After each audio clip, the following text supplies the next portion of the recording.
Vamos a comenzar nuestra clase y nos toca hablar sobre la novena clase.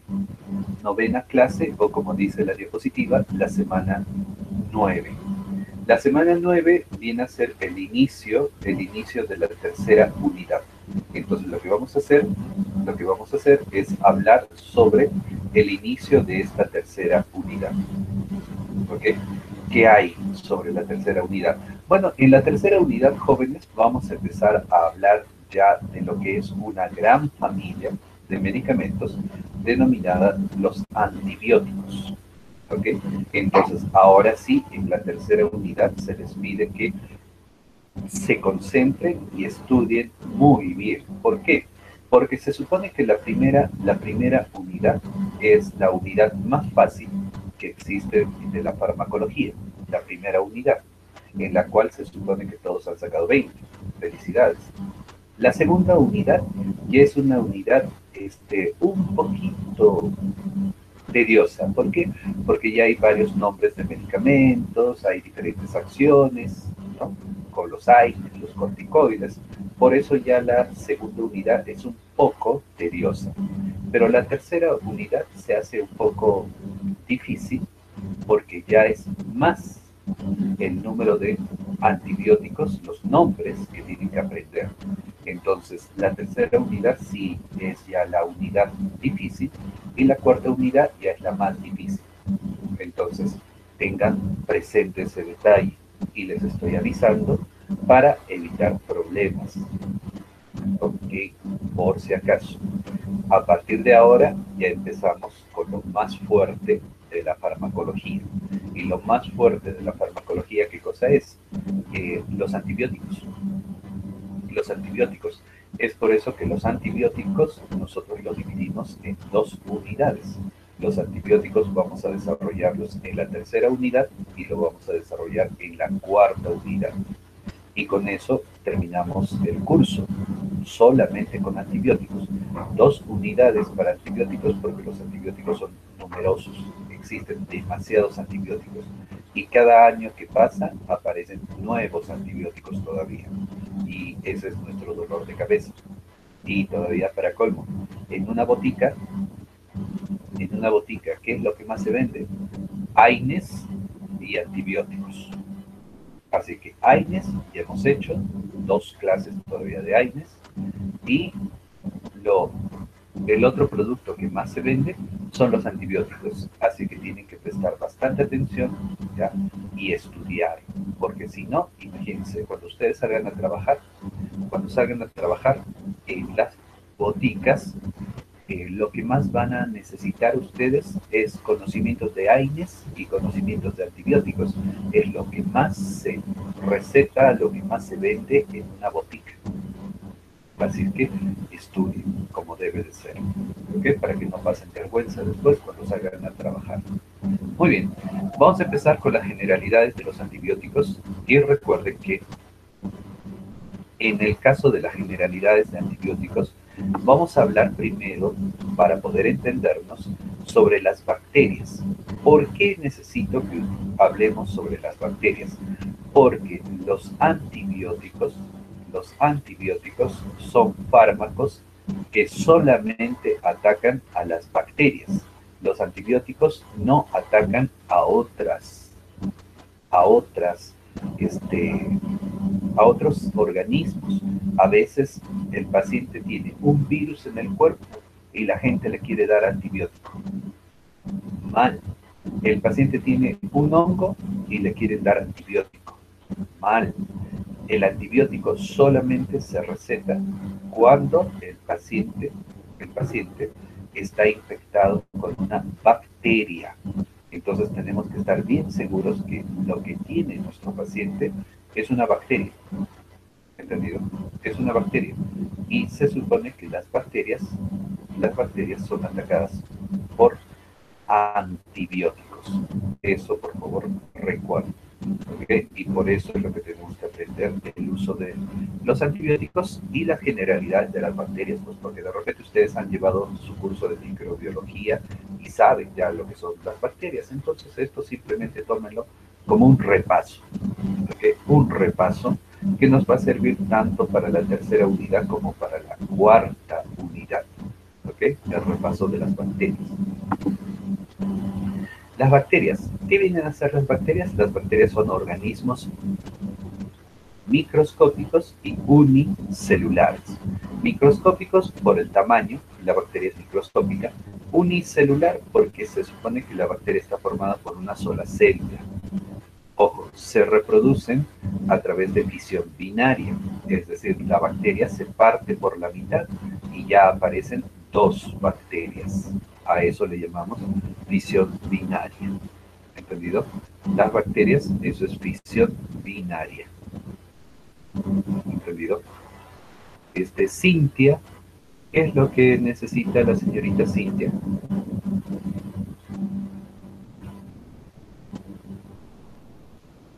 Todavía se va.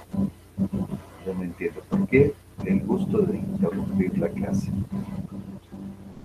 Bueno, reproducción de las bacterias a través de fisión binaria. ¿Okay? Es decir, la bacteria se parte por la mitad. Siguiente. La mayoría de bacterias son de vida libre. O sea, los tenemos en el medio ambiente. Ojo, excepto dos bacterias, la clamidia y la rickettsia. La clamidia y la rickettsia, esas bacterias no son de vida libre. La clamidia y la rickettsia son bacterias que necesariamente tienen que vivir dentro de una célula. Es por eso que clamidias y rickettsias no pueden estar en el medio ambiente. ¿Por qué? Porque necesitan estar dentro de una célula. Recuerden, clamidias y rickettsia. Tienen los mecanismos productores de energía. Sí, la bacteria produce su propia energía. La bacteria tiene su propio material genético. Es por eso que las bacterias solas se pueden multiplicar. Ojo, producen su propia energía, tienen su propio material genético. Y las bacterias pues tienen ADN, igual que la célula humana poseen ADN. Y gracias a ese ADN, la bacteria se puede multiplicar. ¿Recuerdan? Las bacterias para poder estudiarlas, ojo, el estudio de las bacterias lo podemos realizar mediante la agrupación de bacterias en dos grandes grupos. Las bacterias nosotros las podemos agrupar en bacterias gram positivas y bacterias gram negativas. Ojo, y eso ustedes deben de haber aprendido. Bacterias gram positivas y bacterias gram negativas. Recuerden eso. Pero aparte de eso, recuerden que tenemos a las clamidias y las rickettsias. ¿Y cuál es la característica de la clamidia y la rickettsia? Que son bacterias que no pueden vivir solas. Son bacterias que necesitan vivir dentro de una célula. Las bacterias integran el reino procariota. Procariota, ¿qué significa?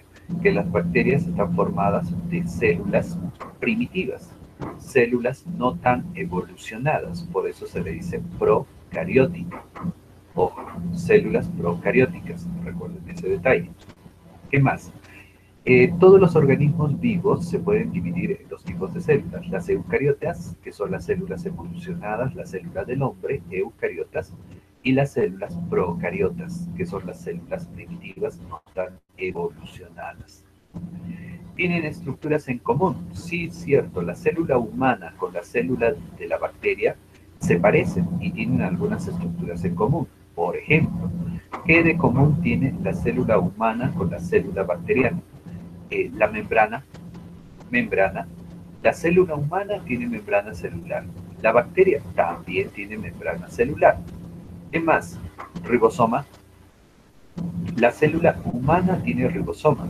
La bacteria también tiene ribosoma. Ojo, ribosomas. ¿Qué más? El ADN. Sí, la célula humana tiene ADN y la bacteria también tiene ADN. Entonces, de esa manera encontramos las semejanzas entre las dos células, célula humana versus bacteria. ¿Okay? Acá tenemos una imagen, por ejemplo, de una procariota y de una eucariota. Ojo, la procariota es más simple. ¿Por qué? Porque la procariota en su citoplasma solamente tiene ribosomas. En cambio, la eucariota en sus citoplasmas tiene diversas organelas, ribosoma, mitocondria, aparato de Golgi, ojo, tiene diferentes organelas. ¿Ya? Tienen diferentes organelas. Pero lamentablemente la procariota solo tiene ribosoma. Y esa es la gran diferencia. ¿Okay? Vamos a empezar con la membrana celular. La membrana celular es una estructura vital para la bacteria. ¿Por qué es una estructura vital? Es una estructura importante para la bacteria. ¿Por qué la membrana? Les cuento, la membrana de la bacteria es muy importante porque en la membrana de la bacteria se realiza la respiración. La respiración en la membrana de la bacteria. Ahora, la pregunta es, ¿cuál es el objetivo de la respiración? ¿Por qué un ser vivo tiene que respirar?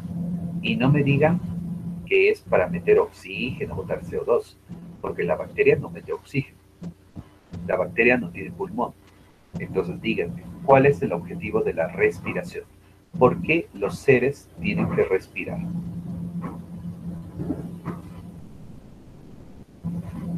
A ver, escriban en el chat. ¿Por qué las personas respiran? ¿Por qué las plantas respiran? ¿Por qué los insectos respiran? ¿Por qué las bacterias respiran? ¿Cuál es el objetivo de la respiración?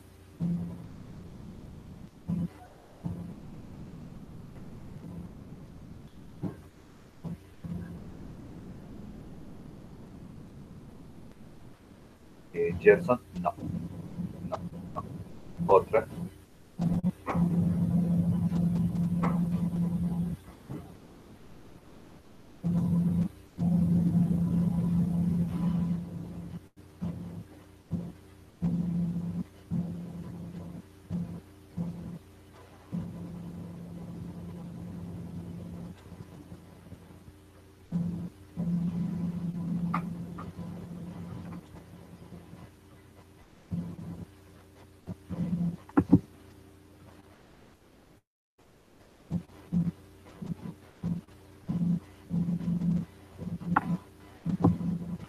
Oxidación celular, Gerson. ¿Qué es la oxidación celular?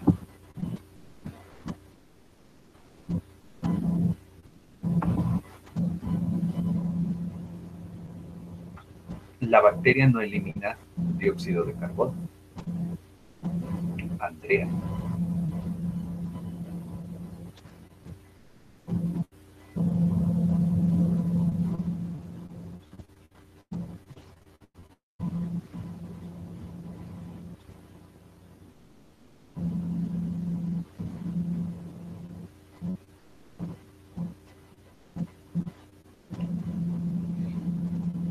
Para mantener activo el organismo a través del intercambio de dióxido de carbono.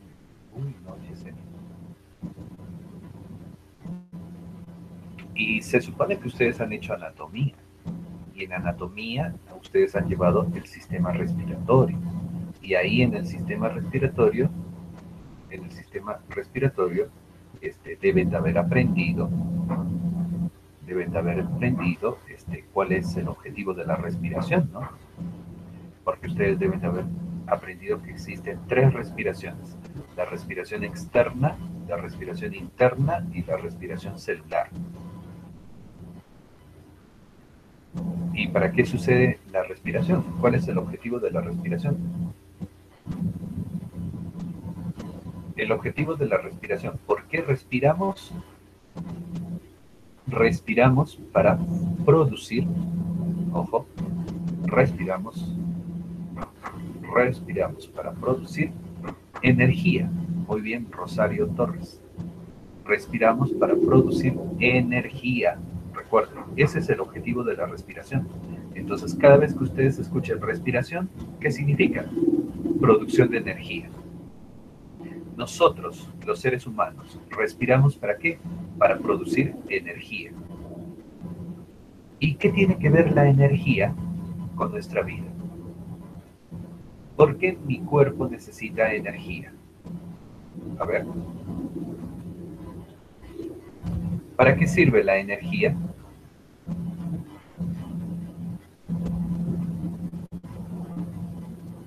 ¿Por qué necesitamos energía?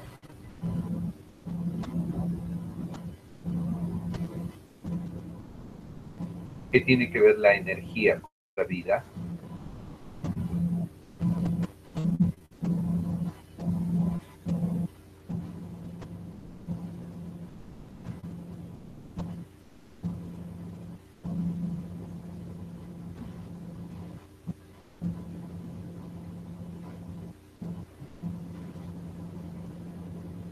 Ya, ocurren. Parecen chicos de primer ciclo ustedes. Ustedes están en tercero, si no me equivoco.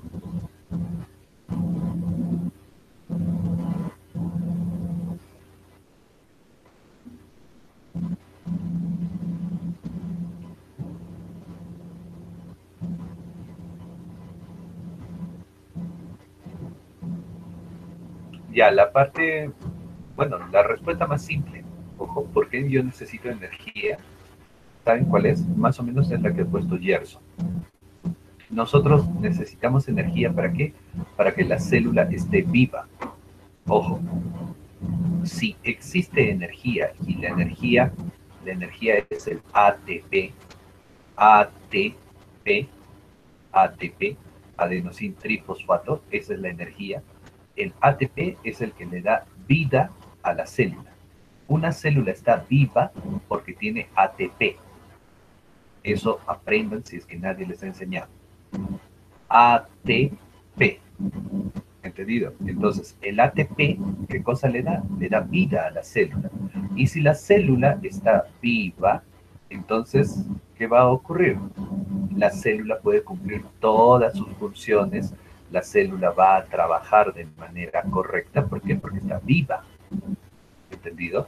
Ya, entonces la vida de un ser se basa en la producción de ATP. Los seres, ya sea la bacteria, el hongo, el parásito, los animales, las plantas, el ser humano, todos los seres tienen que producir ATP. Y el ATP es el que nos da la vida. ¿Están entendiendo? Ahora, volvamos a la bacteria. ¿Qué es lo que hace la bacteria? La bacteria produce su propia energía, igual que todos. ¿Ah? Todos los seres producimos nuestra propia energía. ¿Ya? ¿Y qué es lo que vamos a ver acá?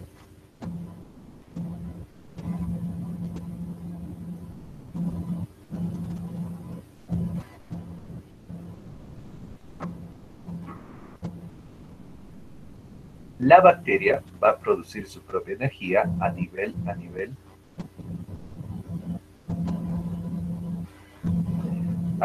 de la membrana celular.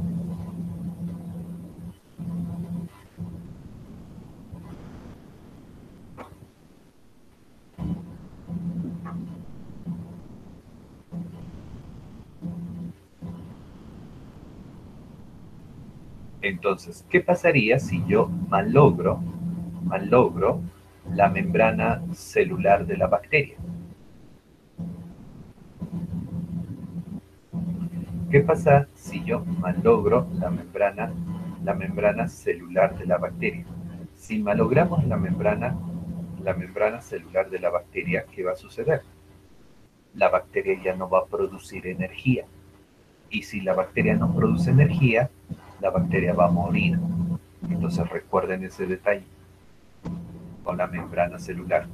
Ahora, como todas las membranas celulares que existen, ya sean de la célula humana, de la planta, etcétera, todas las membranas celulares están formadas por una doble capa de fosfolípidos.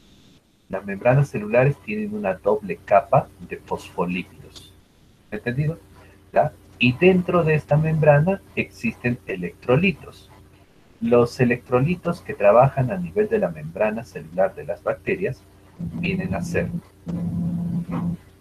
el calcio, el magnesio, el potasio, agreguen eso que no está ahí, y el hidrógeno.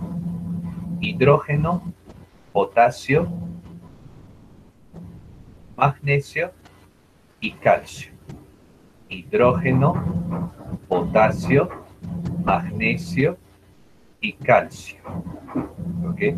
Esos van a ser los electrolitos que van a trabajar a nivel de la membrana celular. Por lo tanto, estos electrolitos siempre deben de estar presentes en la membrana celular para que esta membrana celular pueda funcionar de manera adecuada. ¿Ok? Repito, hidrógeno, calcio, magnesio, potasio, ¿ya? Y me faltó sodio, perdón, sodio. ¿Ya? Esos son los electrolitos. Electrolitos que deben de existir dentro de la membrana celular. Muy bien. ¿Qué más tenemos de información?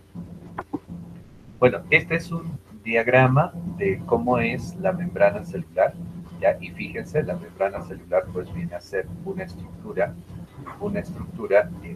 formada por una doble capa de fosfolípidos, ojo, la membrana celular, una doble capa de fosfolípidos, y dentro de esas capas de fosfolípidos están clavadas proteínas. En este caso las proteínas están saliendo de un color azul. ¿Okay? Fíjense. Las proteínas que están clavadas en la membrana celular tienen diferentes funciones. Algunas de estas proteínas funcionan como receptores para fármacos. Otras proteínas funcionan como medios de transporte para que puedan ingresar o salir sustancias desde el citoplasma hacia el exterior. Entonces, las proteínas van a servir como receptores o también van a servir como transportadores. Recuerden. La membrana cumple la función de barrera osmótica. Sí, se supone que la membrana es la que decide qué sustancias entran, qué sustancias salen. Y estas sustancias cruzan la membrana utilizando dos tipos de transporte. Existe el transporte pasivo y existe el transporte activo. ¿Entendido? Así que recuerden ese detalle. Dentro de la membrana celular vamos a encontrar enzimas necesarias para la producción de todos los componentes de la membrana celular, ¿no? La membrana celular puede formar, por ejemplo, fosfolípidos, ¿no? Si es que le falta, quiere regenerarse, la membrana celular comienza a formar fosfolípidos y de esa manera se comienza a regenerar la membrana celular. Aparte de eso, pues vamos a encontrar también en algunas bacterias, sobre todo, que en la membrana celular vamos a encontrar enzimas, pero enzimas que salen de la bacteria para atacar al huésped. ¿Okay? Entonces hay bacterias que van a tener enzimas que atacan al huésped en su membrana celular. Acá hay imágenes de lo que es el transporte activo, transporte pasivo, eso hay que repasar de su curso de primer ciclo, biología. ¿Ya? La pared celular. Las bacterias se diferencian de la célula humana. ¿Por qué? Porque las bacterias, aparte de tener membrana celular, las bacterias tienen pared. En cambio, el ser humano no tiene pared. Y como el ser humano no tiene pared, ahí tenemos una gran diferencia. La bacteria sí tiene pared, eso recuerdo. Ahora, ¿para qué sirve la pared? La pared de la bacteria, su primera función es la de protección. Es por eso que las bacterias no mueren fácilmente. ¿Por qué? Porque tienen pared. ¿Entendido? Y la pared las protege. Se supone que las protege de la lisis, es decir, las protege de la destrucción, y por eso hay bacterias que son hasta incluso difíciles de matar. Por ejemplo, una bacteria que es difícil de matar es la bacteria que provoca la tuberculosis. ¿Por qué? Porque la estructura de su pared es muy compleja y por eso es difícil de matar, ya que tiene esa pared que la protege. ¿Entendido? Así que recuerden eso. Existe una bacteria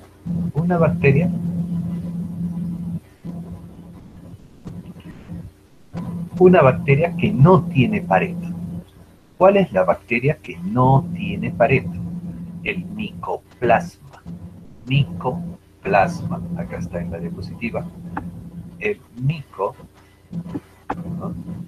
Ahí, micoplasma, fíjense dónde he marcado.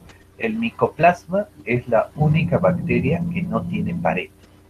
En cambio, las demás bacterias sí tienen pared, toditas. En cambio, el micoplasma es la única que no tiene pared. Recuerden eso, micoplasma no tiene pared. Las demás bacterias sí tienen pared.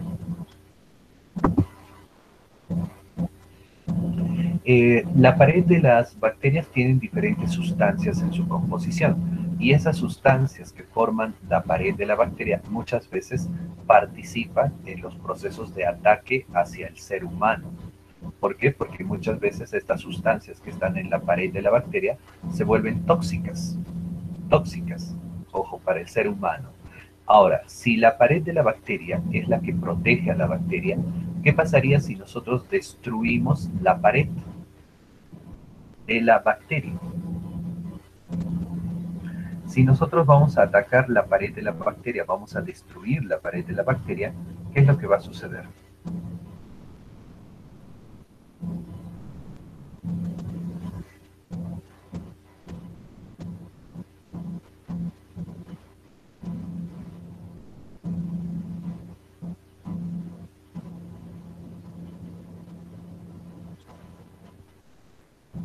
A ver, ¿qué pasa si yo destruyo la pared de la bacteria?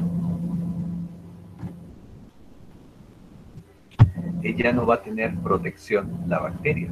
Ojo, ya no va a tener protección. Y saben que se ha visto que cuando yo le destruyo la pared, la bacteria se queda sin protección y automáticamente muere, muere la bacteria. Ojo, por eso vamos a ver que hay medicamentos que van a destruir la pared de una bacteria. ¿Y para qué? Para que la bacteria pueda morir. Ojo.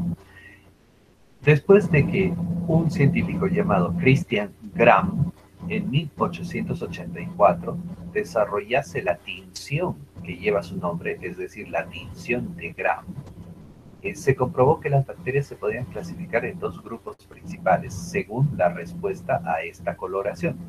Y tenemos al primer grupo de bacterias llamadas las bacterias gram positivas. Las bacterias gram positivas se caracterizan porque se pintan de un color azul o violeta. Y las bacterias gram negativas porque la bacteria gram negativa se pinta de un color rosa o rojo. ¿Ok? Esa es la característica de estas bacterias y de las famosas bacterias gram positivas y de las bacterias gram negativas. Ahora, la pared de una célula gram positiva, la pared de la gram positiva, es una capa más o menos de entre 20 a 80 nanómetros de grosor. ¿Ok? ¿Y qué sustancia forma la pared de una bacteria? La pared de la bacteria está formada por una sustancia llamada peptidoglicano, aunque en la actualidad nos están diciendo que debemos de cambiar de nombre y ya no usar el término peptidoglicano, ojo, sino decirle mureína. Mureína, por si acaso, ¿ok? Pero a las finales, pues en la práctica, valen los dos nombres. Si tú le dices mureína, ya sabemos, es la sustancia que forma la pared de la bacteria. Si tú le dices peptidoglicano, es la sustancia que forma la pared de la bacteria. Es lo mismo. Así que no se hagan problemas con eso. Se supone que en el caso de la gram positiva, la pared es gruesa. Por eso fíjense que puede llegar a medir entre 20 a 80 nanómetros de grosor. En cambio, en la bacteria gram negativa, la pared es delgada. Y la pared de la gram negativa solamente mide de 2 a 7 nanómetros de grosor. Ojo, y esa es la diferencia entre la gram positiva y la gram negativa. Fíjense, en este gráfico, la pared la están pintado de un color celeste. Y justo ahí, en el color celeste, han puesto peptidoglicano, que está en inglés, obviamente. ¿Okay? Y ustedes ahí pueden observar a las bacterias gram positivas hacia la izquierda y la bacteria gram negativa hacia la derecha. ¿Cuál es el detalle? El detalle es que las dos bacterias tienen una membrana celular, primero. Encima de esa membrana celular viene la pared. En el caso de la bacteria gram positiva, fíjense, tenemos a la membrana celular y encima viene la pared hecha de peptidoglicano. Y en la gram positiva esa pared es gruesa. Vemos la gram negativa que está hacia la derecha. Tiene la membrana celular como base y encima de la membrana celular viene la pared, pero en la gram negativa la pared es más delgada. ¿Okay? Y eso ustedes lo pueden comparar en los dos dibujos. En la gram negativa su pared es más delgada. Y como es más delgada, podríamos decir, entonces no le da mucha protección porque es delgada. Entonces, como no va a tener esa protección como la gram positiva, ¿qué ha hecho la gram negativa? Encima de esa pared delgada ha formado una nueva membrana. Es por eso que la bacteria gram negativa tiene doble membrana. Una membrana interna y una membrana externa. Tiene doble membrana. Ojo, ¿y eso para qué? Para poder defenderse mejor. ¿Por qué? Porque su pared es delgada. Entonces, para aumentar su defensa, lo que ha hecho esta bacteria ha sido crear una membrana encima de la pared. ¿Entendido? Y esa es la característica de una bacteria gram negativa, ¿okay? Que tiene doble membrana. Ahora, en estas estructuras que estamos mencionando, la pared, las membranas, etc., existen espacios y esos espacios se van a denominar los espacios periplásmicos. Ojo, los espacios periplásmicos. Y estos espacios periplásmicos son diferentes en la gram negativa que en la gram positiva. Por ejemplo, en la gram negativa el espacio periplásmico va desde la membrana interna hasta la membrana externa. A ver, vamos a retroceder. Fíjense acá, voy a marcar. En la gram negativa, fíjense, en la gram negativa ahorita he encerrado en un rectángulo al espacio periplásmico. Y en la gram negativa el espacio periplásmico está entre la membrana interna y la membrana externa. Todo eso es el espacio periplásmico. En cambio, en la gram positiva, el espacio periplásmico solamente es ese. Fíjense lo que estoy marcando ahora. En la gram positiva, el espacio periplásmico está entre la membrana celular y la pared. Nada más. Ese es el espacio periplásmico. En cambio, en la gram negativa, el espacio periplásmico es mayor, es más grande. ¿Ok? Esa es la diferencia. Ahora, ¿y qué tiene que ver el espacio periplásmico? El espacio periplásmico es importante, ¿saben por qué? Porque en esos espacios la bacteria guarda enzimas hidrolíticas. ¿Qué son las enzimas hidrolíticas? Las enzimas hidrolíticas van a ser enzimas encargadas de destruir sustancias. Por ejemplo, ¿qué enzimas hidrolíticas, qué enzimas hidrolíticas tiene la bacteria en ese lugar? Las enzimas hidrolíticas que la bacteria va a tener en ese lugar vienen a ser proteasas, lipasas, fosfatasas, beta-lactamasas. ¿Ok? Y se supone que lo que van a hacer estas enzimas, como cualquier otra enzima del planeta, es desintegrar sustancias. Es decir, una sustancia grande la convierten en una sustancia pequeña. Ese es el trabajo de las enzimas. Enzimas hidrolíticas. ¿Ok? Acá un gráfico para que nos indique dónde está el espacio periplásmico. Ojo, el espacio periplásmico, fíjense, está encerrado al centro de la imagen con un rectángulo celeste, el espacio periplásmico, y luego nos enseña cuál es el espacio periplásmico en la bacteria gram positiva y en la gram negativa. Bueno, ese es el espacio periplásmico, así que hay que tener cuidado, eso ya hemos mencionado. ¿Qué más? En el espacio periplásmico también vamos a encontrar enzimas que ayudan a formar los componentes de la pared. Se supone que en este espacio periplásmico vamos a encontrar enzimas que nos ayudan a producir los componentes de la pared. los componentes de la pared bacteriana. Esos componentes van a estar en el espacio periplásmico. ¿Ok? Así que eso es lo que tenemos que recordar. También en el espacio periplásmico podemos encontrar otras sustancias llamadas, por ejemplo, colagenasa, hialuronidasa y proteasas. Las colagenasas, hialuronidasas y proteasas, perdón, estas enzimas o estas sustancias, perdón, llamadas colagenasas, hialuronidasas o proteasas, estas son sustancias que ayudan a la bacteria a destruir tejido. Las bacterias que tengan colagenasa, hialuronidasa, proteasa, son bacterias que si se meten a tu cuerpo te van a destruir tejido. Ustedes habrán visto que hay pacientitos en los cuales se les destruye el dedo de su pie. ¿Y qué es lo que tienen que hacer para detener esa destrucción? Amputarle al paciente. Muchas veces le amputan todo el pie. ¿Ya? ¿Y esto por qué? ¿Qué ha sucedido? La bacteria que le está atacando debe de tener colagenasa, o debe de tener hialuronidasa, o debe de tener proteasas.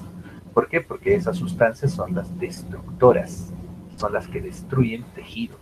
Y por lo tanto, una bacteria que tenga esas sustancias se convierte pues en una bacteria peligrosa.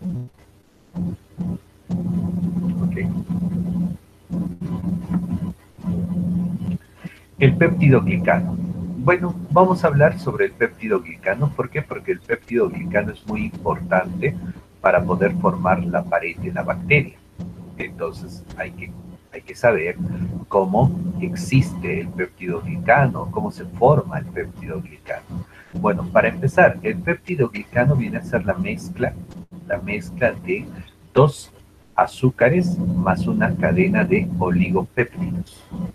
Dos azúcares más una cadena de oligopéptidos. ¿Cómo se llaman los azúcares que forman al péptido glucano? O también se le dice péptido glicano, que es lo mismo. Ya, los azúcares del péptido glicano son la N-acetilglucosamina, N-acetilglucosamina y la N-acetilmurámico. N-acetilglucosamina y N-acetilmurámico. Esos vienen a ser los dos azúcares que forman al péptido glicano. Ojo, ahí nosotros podemos ver la estructura química del péptido glicano y podemos ver que tiene a la N-acetilglucosamina, el primer azúcar, y el segundo azúcar es la N-acetilmurámico. ¿Ok? Estos de acá, los de arriba, los que tienen como un anillo hexagonal, ellos son los azúcares, recuerden. Acá lo mismo, tenemos a los azúcares en la parte superior, pero a lo que vamos, tiene una cadena de aminoácidos. Por eso se le llama oligopéptido, porque tiene una pequeña cadena de aminoácidos. ¿Cuántos aminoácidos forman la cadena? 5, si no me equivoco. 5 aminoácidos forman la cadena. Entonces, la unión de esa cadena de aminoácidos más los dos azúcares forman al glucopéptido. ¿Ok? Forman al glucopéptido. O péptido glicano, perdón. Péptido glicano. El péptido glicano. El péptido glicano es el que va a formar la pared de la bacteria. Ahora, ¿dónde se produce el péptido glicano? El péptido glicano se produce a nivel del citoplasma. Ojo, a nivel del citoplasma. ¿Y cómo aparece el péptido glicano? Lo primero que se tiene que formar viene a ser los azúcares. Y para que se forme el azúcar de este péptido glicano, la bacteria tiene una sustancia en su citoplasma llamada uridín difosfato ácido N-acetilmurámico. Uridín difosfato ácido N-acetilmurámico. Esta sustancia, la uridín difosfato ácido N-acetilmurámico, es la sustancia, ojo, Es la sustancia que va a dar origen a la formación de los azúcares, por si acaso. Después que se formen los azúcares, que es lo que se va a formar, la cadena de péptidos, para que acompañen a estos azúcares. Se supone que al inicio los azúcares se llaman uridín, difosfato, N-acetilglucosamina y uridín, difosfato, N-acetilmuránico. ¿Okay? Eso es lo primero que se van a formar, los dos azúcares. Los azúcares se van a formar a nivel del citoplasma y se supone que para que se formen los azúcares entran a trabajar ahí en la formación de los azúcares unas enzimas. ¿Qué enzima es la encargada de formar los azúcares? Ahí fíjense, encerrado en un rectángulo las enzimas. ¿Cómo se llaman estas enzimas que ayudan a formar los azúcares? Se llama la enzima MUR-A y la enzima MUR-B. MUR-A y MUR-B. Esas enzimas son las enzimas encargadas de producir los azúcares para que puedan enviarlo hacia la pared. Esto sucede en el citoplasma. Existe la enzima MUR-A y la MUR-B, y la MUR-A con la MUR-B son las encargadas de formar el azúcar, los dos azúcares para el peptidoglicano. ¿No entendido? Aparte de esto, en el citoplasma de la célula, ustedes pueden ver que está presente la formación de la cadena de aminoácidos. La cadena de aminoácidos, y yo les dije que la cadena de aminoácidos está formada aproximadamente de 15 aminoácidos. ¿Entendido? Ahora, cuando se formen ya los ingredientes de la pared bacteriana, todos esos ingredientes van a tener que ir hacia la zona de la pared. ¿Para qué? Para que la pared renueve a sus componentes, cosa que la pared siga siendo resistente, la pared siga siendo buena. Ahora, cuando salen los componentes, por ejemplo, salen los azúcares se tienen que conectar. ¿Con quiénes? Con los otros azúcares de la pared. Entonces, para que los azúcares que están formándose en el citoplasma de la bacteria se conecten con los azúcares que ya tiene la bacteria en su pared, ojo, para que se conecten los azúcares, existe una enzima llamada la transglicosilasa.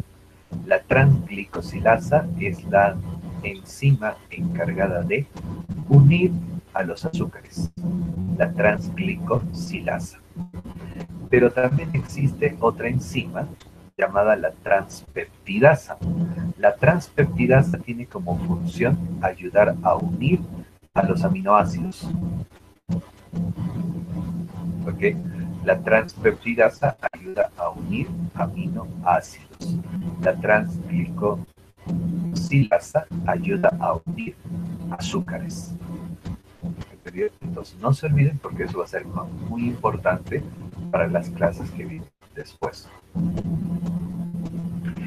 El peptidoglicano. La segunda etapa de producción del peptidoglicano viene a ser la producción del bactoprenol.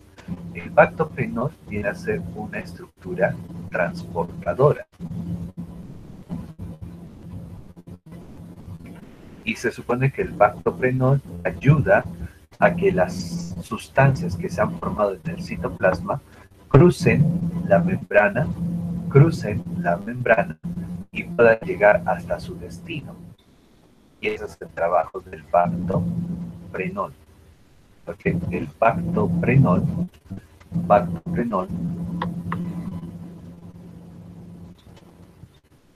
solo sirve como transporte. El bactoprenol solamente sirve para que las sustancias puedan pasar desde el citoplasma hacia la pared. ¿Ya? Para eso sirve el bactoprenol. ¿Ok? No se olviden. Cuando llega al espacio periplásmico, unas enzimas denominadas ligasas unen los monómeros a una cadena de peptidoglicano en crecimiento. El paso final y fundamental para una correcta función de la pared es la unión de las cadenas de peptidoglicano entre sí, ¿cierto? De nada va a servir que la bacteria tenga un montón de peptidoglicano si es que el peptidoglicano no se conecta para hacer fuerza. ¿Entendido? De pronto la bacteria puede producir peptidoglicanos, pero los peptidoglicanos no se están conectando con la pared. Entonces, como no se conectan con la pared, no van a funcionar, no sirven. Entonces, para eso, para que los peptidoglicanos se conecten con la pared antigua, existen las ligasas. Y las ligasas son las que van a ayudar a conectar el peptidoglicano con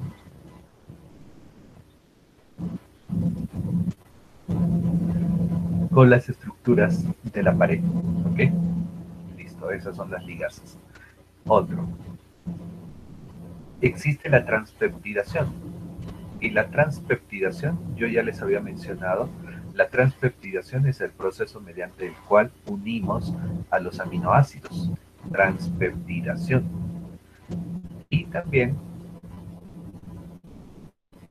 ojo, se supone que la transpeptidación nos va a ayudar a unir los aminoácidos. La transpeptidación es la que va a unir los aminoácidos. ¿Para qué va a unir aminoácidos?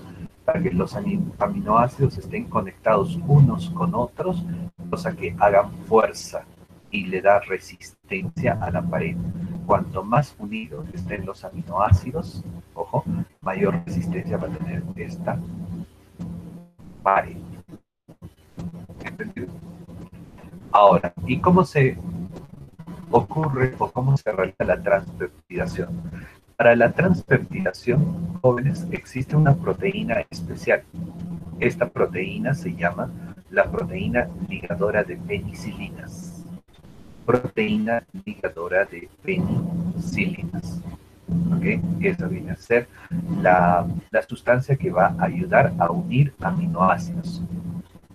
Proteína ligadora de penicilinas. Le pusieron ese nombre, proteína ligadora de penicilinas, pero en realidad no tiene nada que ver con las penicilinas, sino que esta proteína ligadora de penicilinas lo que va a hacer es simplemente quitarle un aminoácido.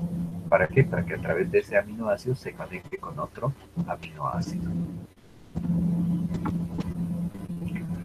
Fíjense acá, se supone que la proteína ligadora de penicilina se va a conectar a la cadena de aminoácidos. Y fíjense, esta cadena de aminoácidos tenía 3, 4, 5.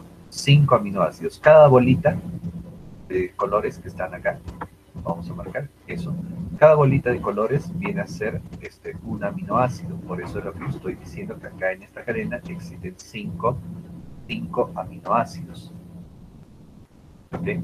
¿Qué aminoácidos existen? Las bolitas de color rojo se llaman alanina, la de azul se llama glutamato y la de color verde se llama lisina.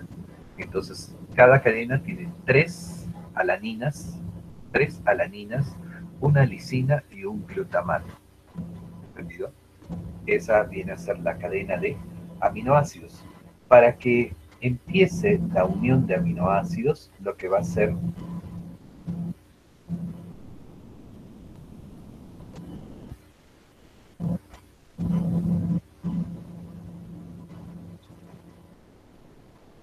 la cadena de aminoácidos, lo que va a hacer esta proteína ligadora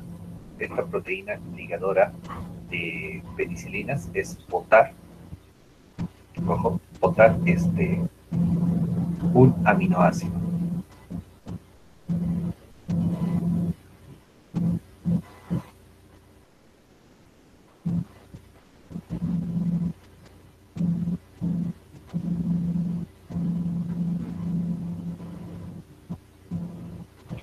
¿Qué aminoácidos sacan?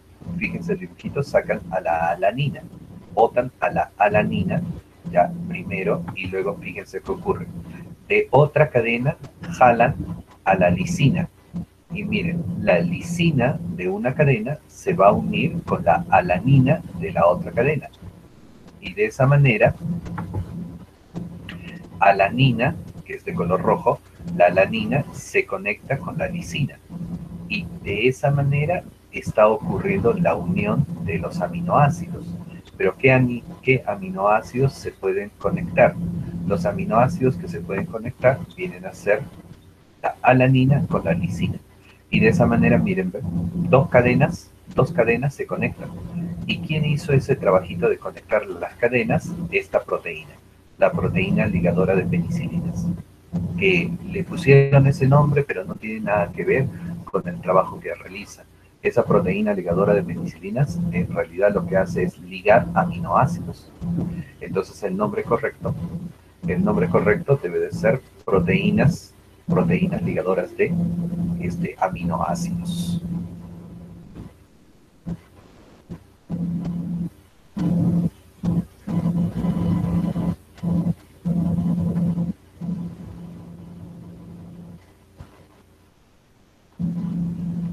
Listo, sigamos.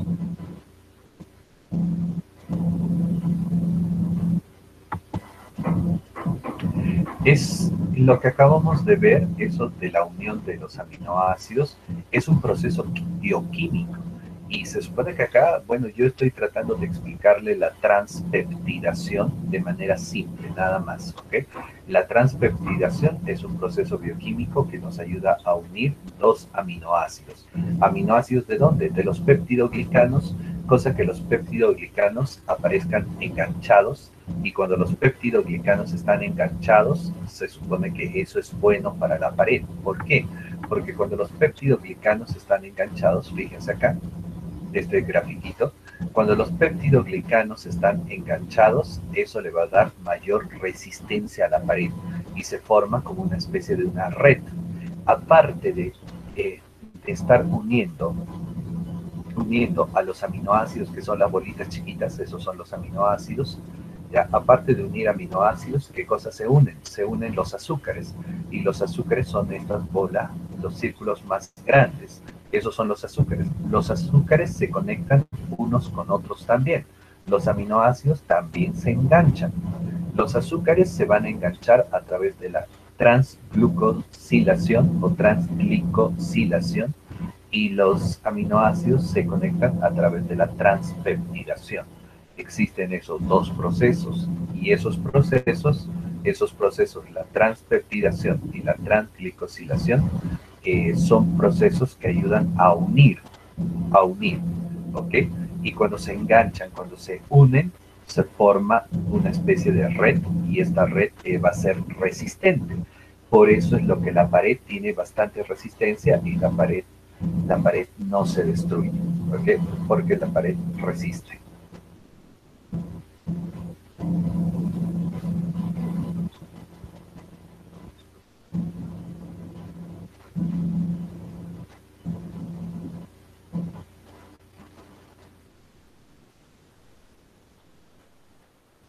¿Entendido?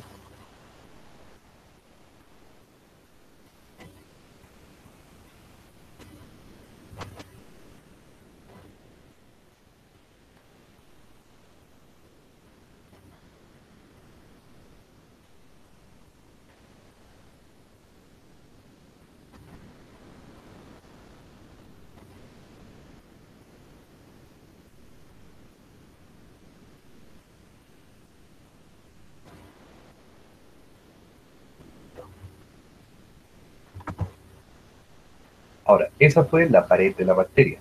Ahora, hablemos de los ribosomas de la bacteria. Los ribosomas de la bacteria se parecen bastante a los ribosomas del ser humano. Los ribosomas son estructuras que están formadas de ARN. El ARN que forma los ribosomas se le conoce como ARN ribosómico. ¿Ok? Recuerden eso. Los ribosomas se pueden dividir en dos partes. ¿Ya? Una parte grande y una parte pequeña. La parte grande del ribosoma se le conoce como la subunidad 50 Svedberg, y la parte pequeña se le conoce como la subunidad 30 Svedberg. Vemos acá, esto vendría a ser un gráfico de un ribosoma para que vean más o menos cómo se divide el ribosoma. Se divide en dos partes, la parte grande y la parte pequeña. La parte grande se le conoce como la subunidad 50 Svedberg, y la parte pequeña se le conoce como la subunidad 30, es Bedver. La función de los ribosomas. ¿Para qué sirven los ribosomas? Los ribosomas tienen la función de producir proteínas. Los ribosomas se encargan de producir proteínas. Ese es el trabajo que hacen los ribosomas. Ojo, la de producir proteínas. ¿Ok? Ese es el trabajo de los ribosomas. ¿Entendido? Producir proteínas. ¿Y para qué sirven las proteínas? A ver, como despertándose, escriban en el chat. ¿Cuál es la función de las proteínas? ¿Para qué sirven las proteínas? A ver, escriban.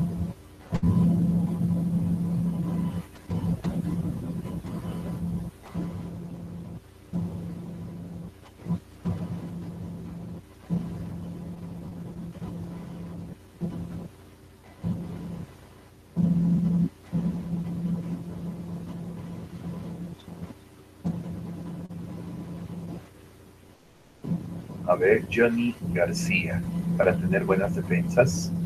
Ya, en parte, pero algo más genérico, Johnny. ¿Para qué sirven las proteínas?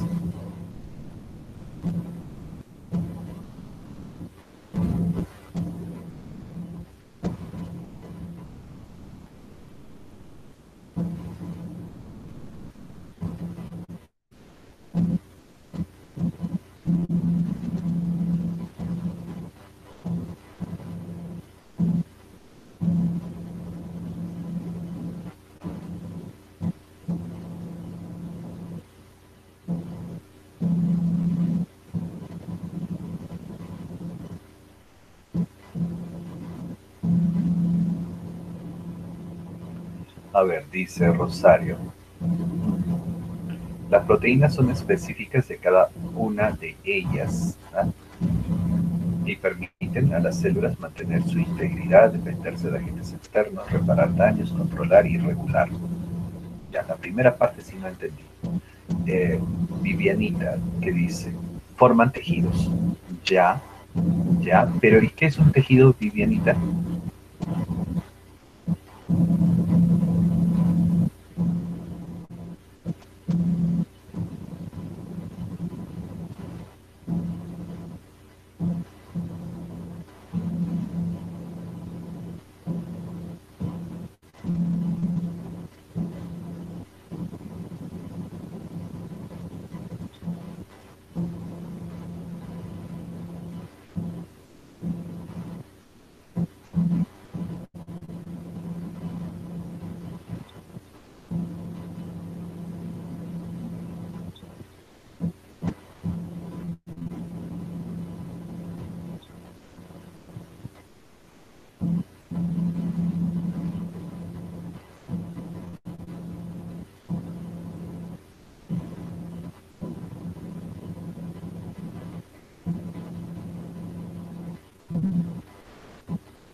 Tejidos, así como la piel, por ejemplo. ¿Qué significa la palabra tejido?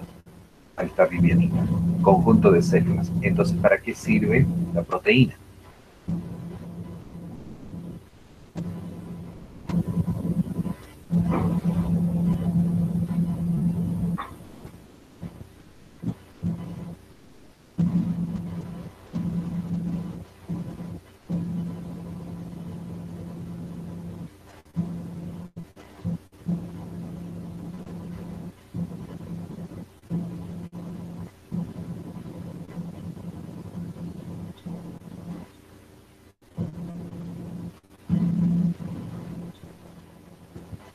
Dice, las proteínas básicamente son muy importantes ya que nos ayudan a regenerar tejidos, nutrir tejidos.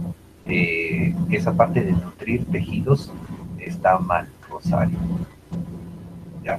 Eh, las proteínas, ojo, las proteínas cumplen función estructural. ¿Qué significa esto? Que las proteínas sirven para formar células. Si no tienes proteína, nunca vas a poder formar una célula. Por ejemplo, para que una célula se multiplique, necesita tener proteínas. Para que una célula crezca, necesita tener proteínas. Entonces las proteínas son las que forman células. Las proteínas son las que nos ayudan a multiplicar células. Ojo con ese detalle. Por eso es lo que nosotros comemos proteínas. ¿Entendido? Para poder regenerar a nuestras células.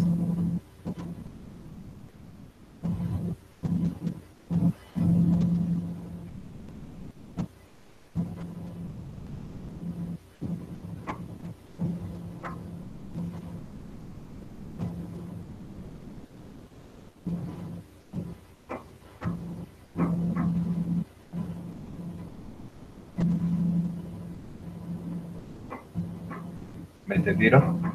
Entonces, ¿qué pasaría si yo a la bacteria le malogro su ribosoma? Le doy un antibiótico que ataque al ribosoma de la bacteria. ¿Qué le va a pasar a la bacteria? A ver, ideas.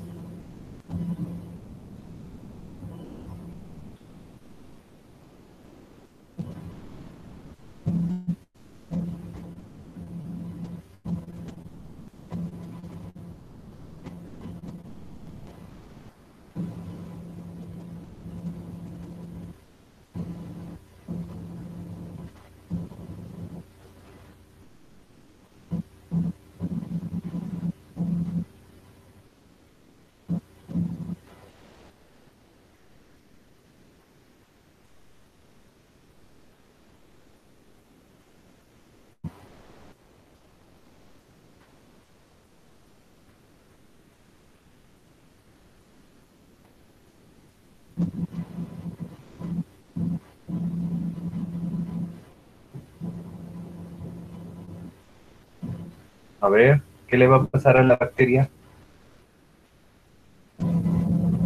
Muere.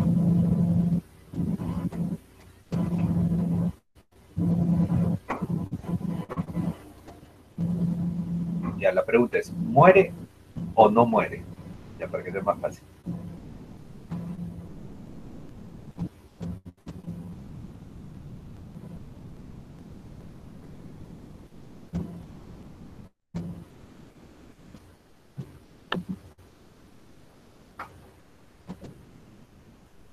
Vivianita dice, no muere. Los demás, a ver, para ver si están vivos, ¿muere o no muere?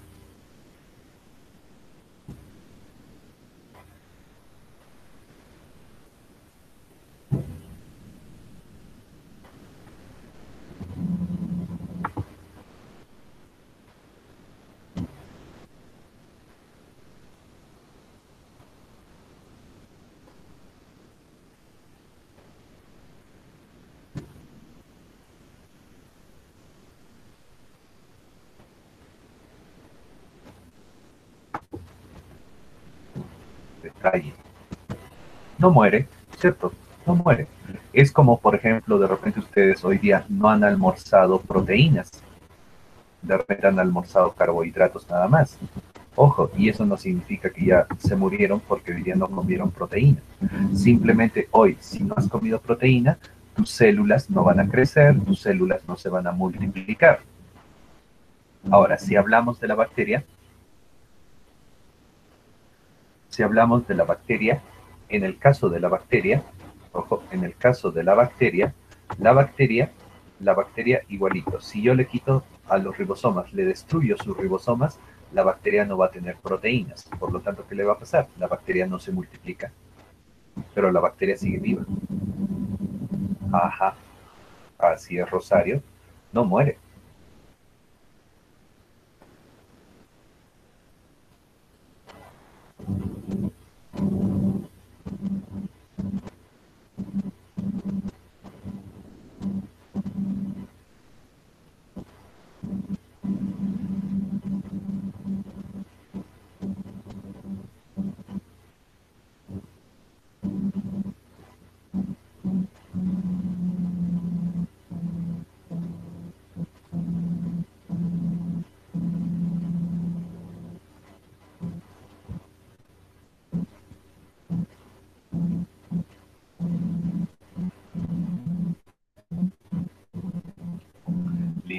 Entonces recuerden eso porque más adelante vamos a ver antibióticos, antibióticos que lo único que hacen es atacar a los ribosomas.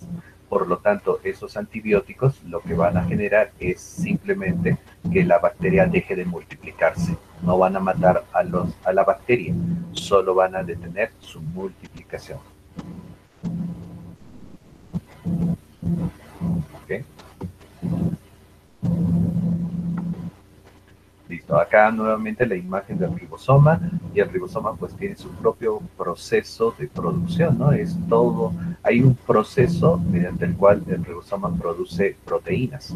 Bueno, recuerden eso. Los ribosomas están hechos de ARN, por lo tanto los ribosomas trabajan con diferentes tipos de ARN también. ¿Entendido?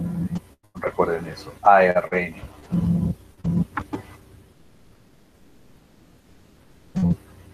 ¿Ya? Ahí tenemos imágenes del ribosoma, ya más adelante vamos a hablar de eso. El ácido desoxirribonucleico. ¿Qué es el ácido desoxirribonucleico? El ADN. ADN. Ácido desoxirribonucleico. ADN. Muy bien. ¿Qué hay con el ADN? En el caso del ADN, ¿qué tenemos? Tanto la bacteria como la célula humana tienen ADN. Y se supone que el ADN en ambos casos es una cadena helicoidal que contiene nucleótidos de purina y pirimidina. Eso es el ADN, ¿no? ¿Cuál es la diferencia entre el ADN de la bacteria y el ADN humano? La diferencia es de que el ADN humano está metido dentro del núcleo.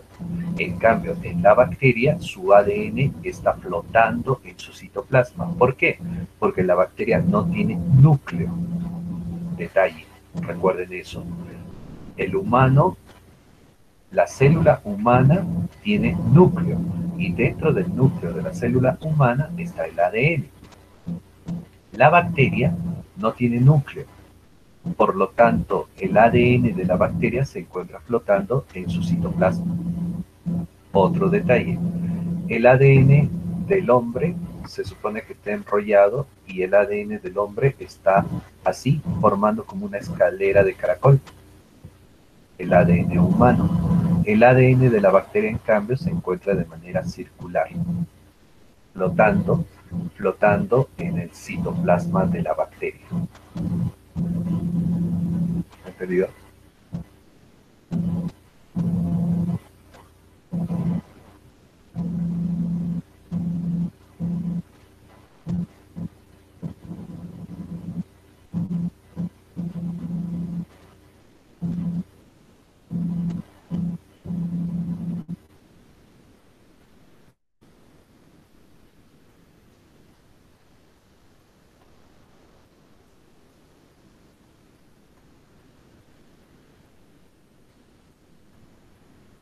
Listo.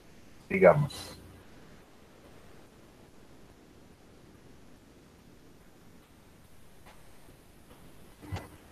A ver.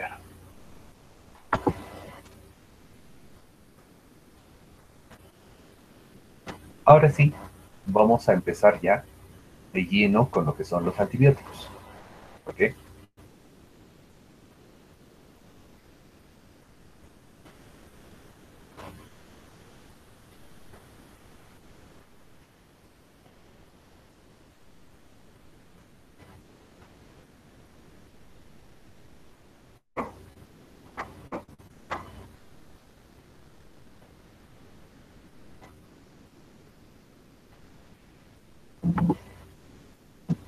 Los antibióticos. Los antibióticos, ojo, son los fármacos, como les decía, más populares que tenemos. Y nos dicen, las infecciones comunitarias, es decir, las infecciones que aparecen en nuestras casas y las infecciones nosocomiales, las infecciones que aparecen dentro de los hospitales, constituyen una de las principales causas de morbilidad a nivel mundial. ¿Cierto? Muchas muertes suceden por complicaciones de infecciones, porque a veces hay infecciones que son muy graves. La gran mayoría de la población mundial a nivel del mundo sigue padeciendo de diferentes infecciones. Por ejemplo, sigue existiendo la tuberculosis pulmonar. Ojo, la tuberculosis pulmonar. ¿Por qué? Porque no se ha logrado erradicar a la bacteria que produce la tuberculosis. Así que sigue existiendo tuberculosis pulmonar. Y cuando el paciente tiene tuberculosis es difícil porque el tratamiento se demora por lo menos 6 meses de tuberculosis pulmonar. Luego existe la malaria. La malaria, que es una infección causada por un parásito y que ataca a nivel mundial, y hasta la fecha no se puede destruir a ese parásito.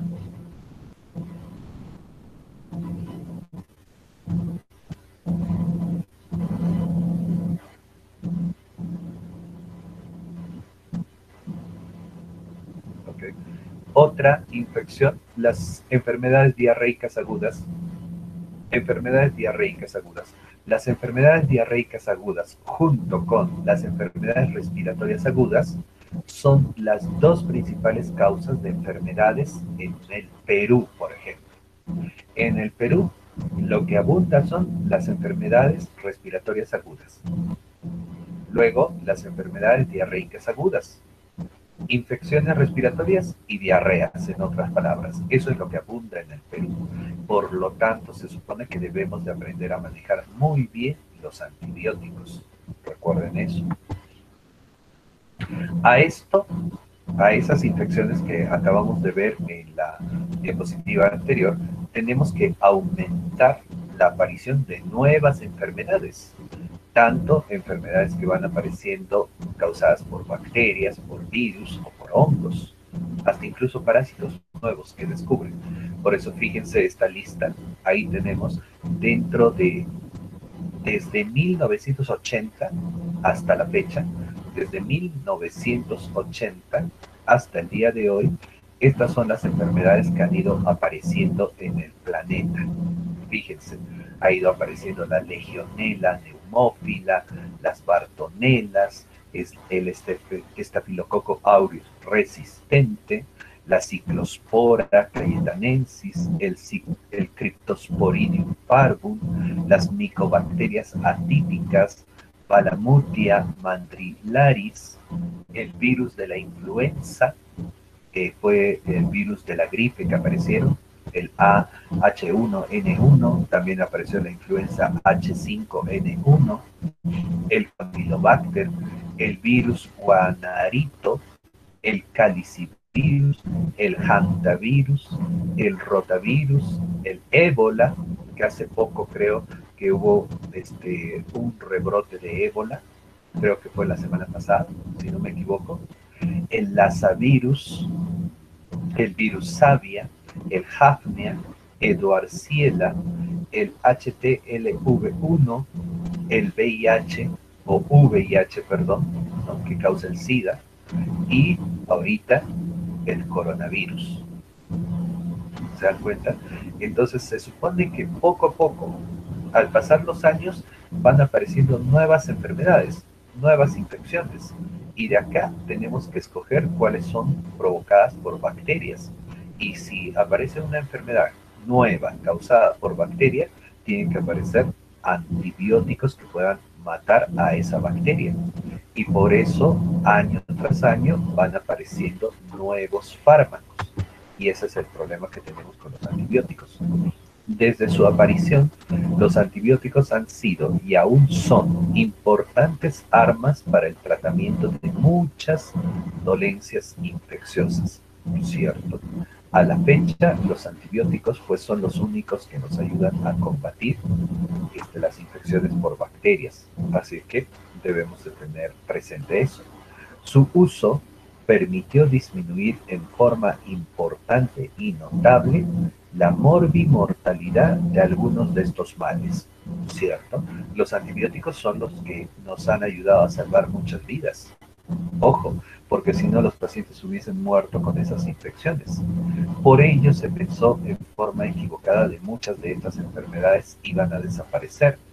También muchas veces la gente pensó que ya usando el antibiótico la enfermedad iba a desaparecer del planeta.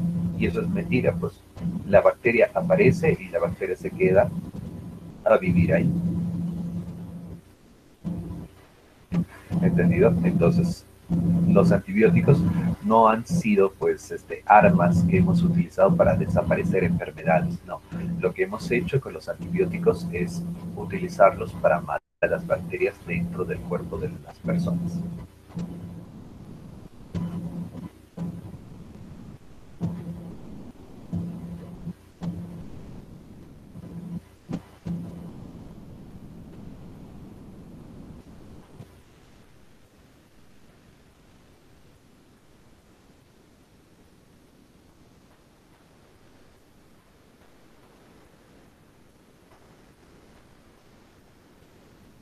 ¿Sí?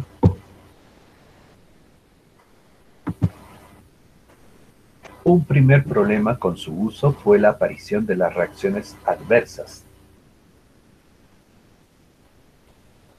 ¿A qué le llamo reacción adversa? A ver, en el chat pongan.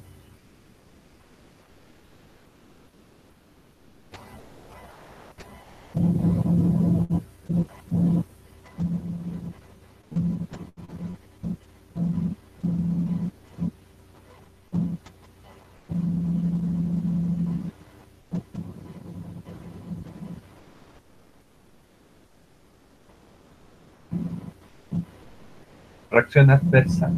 Las reacciones adversas, recuerden que vienen a ser alteraciones que aparecen en algunas personas, y con los antibióticos han ido apareciendo cada vez más reacciones adversas.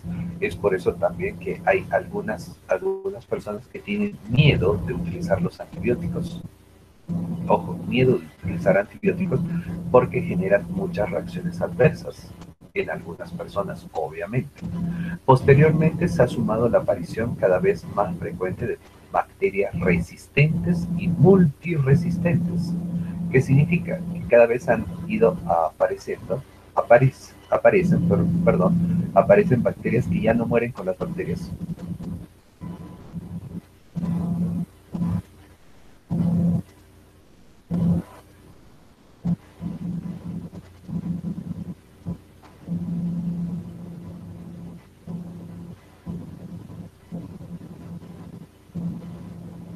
¿Entendido? ¿Y por qué las bacterias se vuelven resistentes? Porque muchas veces nosotros recetamos el antibiótico y le decimos al paciente que consuma el antibiótico por 5 días. Pero ¿qué sucede? El paciente al segundo día ya se siente mejor y ya no termina los 5 días de tratamiento.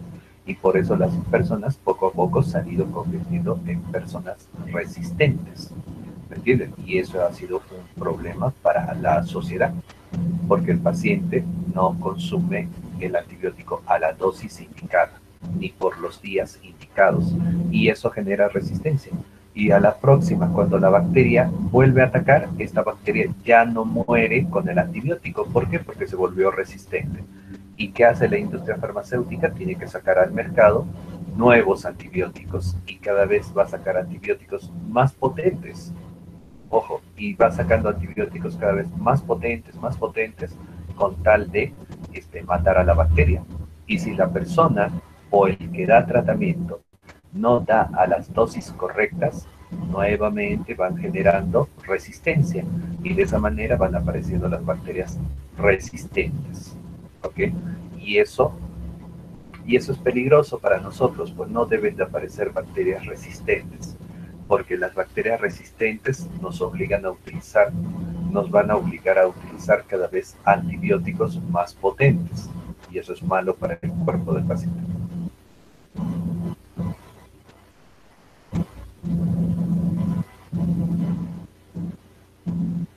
Listo, sigamos.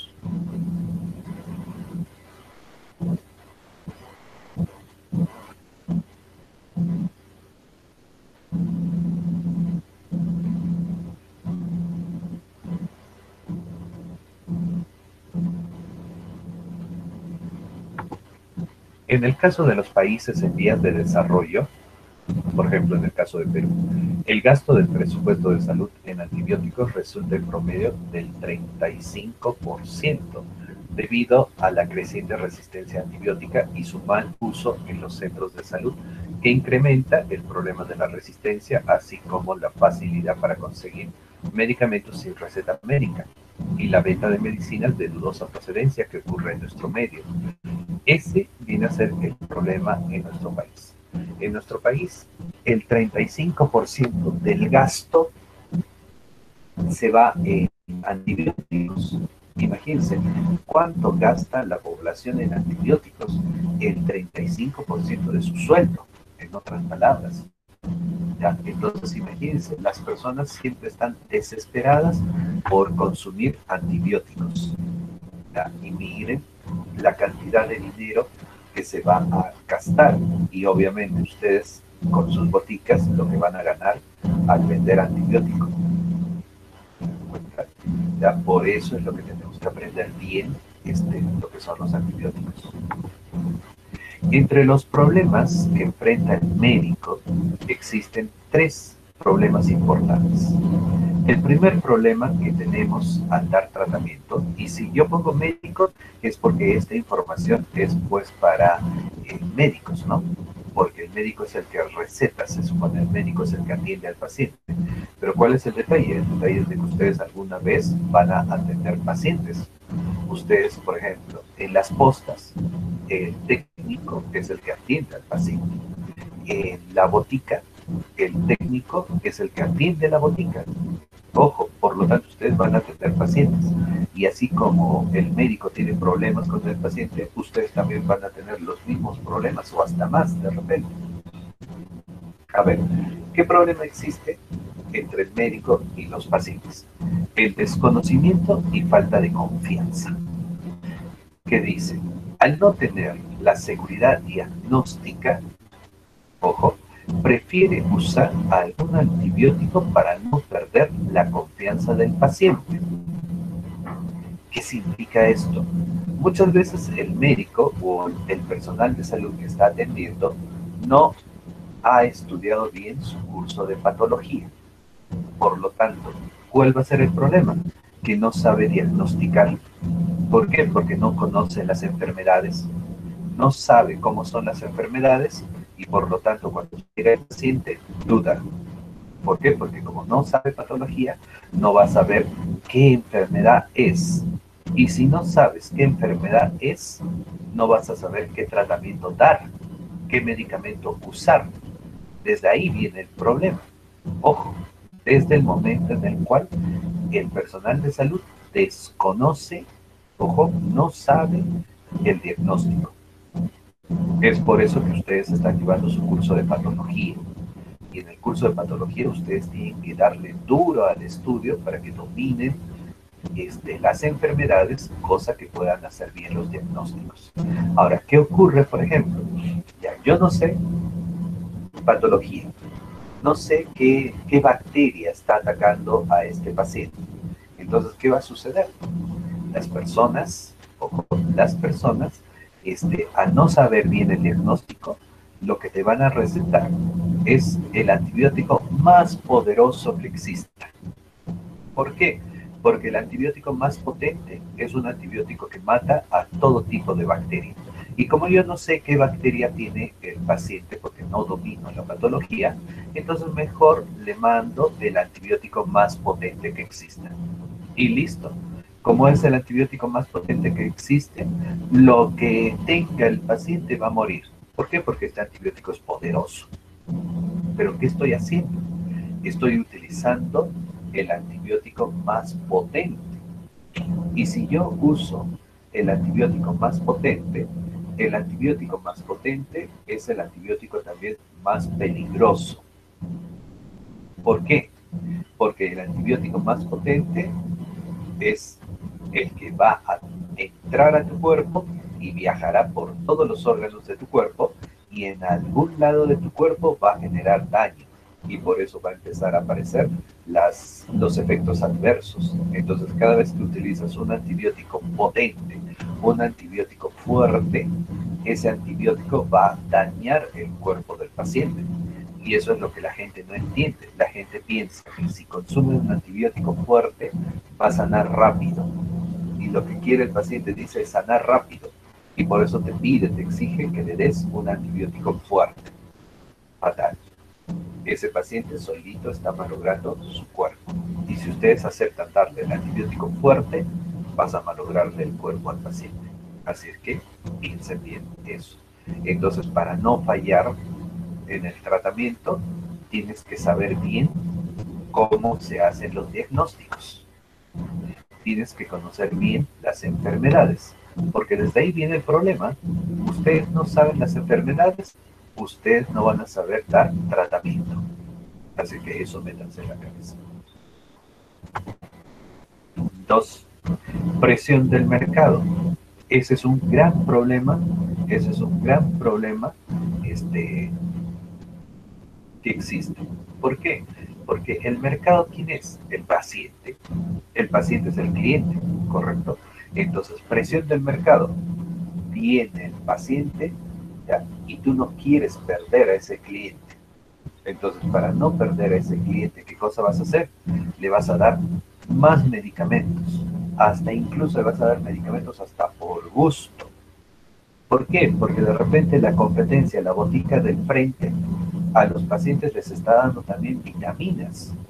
Entonces, si tú no empiezas a darle vitamina, el paciente va a empezar a comparar y va a decir, pero allá me dan vitaminas. Y eso, bueno, yo me siento mejor con eso. Y el mismo paciente pues va a empezar, en cambio tú vas a esa botica y ahí ni siquiera te dan vitaminas. Ah, mejor vamos al otro lado. Listo, se arruinó todo. O lo otro, ah, no, esa chica que atiende ahí, malcriada. En cambio, la otra chica de la botica del frente, bien, bonito te atiende. Listo, perdiste clientes. ¿Se dan cuenta? A eso le llamamos la presión del mercado. Ojo, la competencia que existe. La competencia que existe entre las boticas, la competencia que existe entre el mismo personal de salud. Ojo, ¿ya? Dicen, no, mejor no hay que ir con ese médico. No, ese médico no sabe. No, mejor vamos con el otro médico. No, yo quiero que me atienda tal doctor. No, yo no quiero que me atienda ese doctor. Competencia. Competencia. Y esa es la presión del mercado. Peor en los médicos. Los médicos, todos los médicos, cada médico quiere ser el mejor. ¿Ya? Entonces, ¿qué hacen los médicos? Empiezan a recetar antibióticos potentes. ¿Y para qué empiezan a recetar antibióticos potentes? Para ser el mejor. Cosa que la gente diga, no, ese doctor me ha curado en 2 días. Estaba sano. Ese doctor sabe. No, no es que el doctor sabe. Ese doctor te ha dado el antibiótico más potente que existía y por eso lo que tenías en tu cuerpo murió a la fuerza. ¿Por qué? Porque te han dado el más potente y con eso se supone que ha matado a todo lo que había. Pues, cualquier tipo de bacteria que tenías ha muerto. ¿Pero por qué? Porque te dio el más potente. Así que tengan mucho cuidado. ¿Eh? Ojo, yo he conocido médicos que en su barrio donde tenía su consultorio, todo el mundo se moría porque ese doctor los atiende.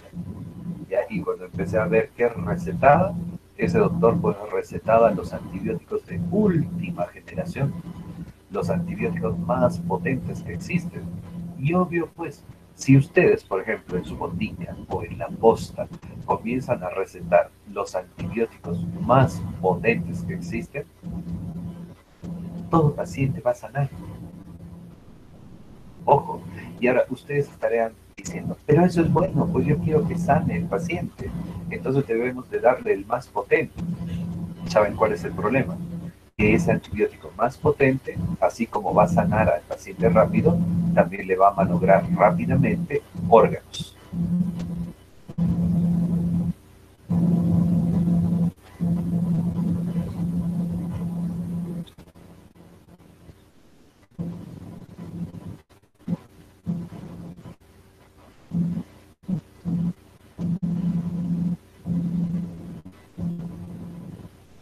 ¿Entendido? Por ejemplo, hay un grupo de antibióticos jóvenes que malogran las neuronas.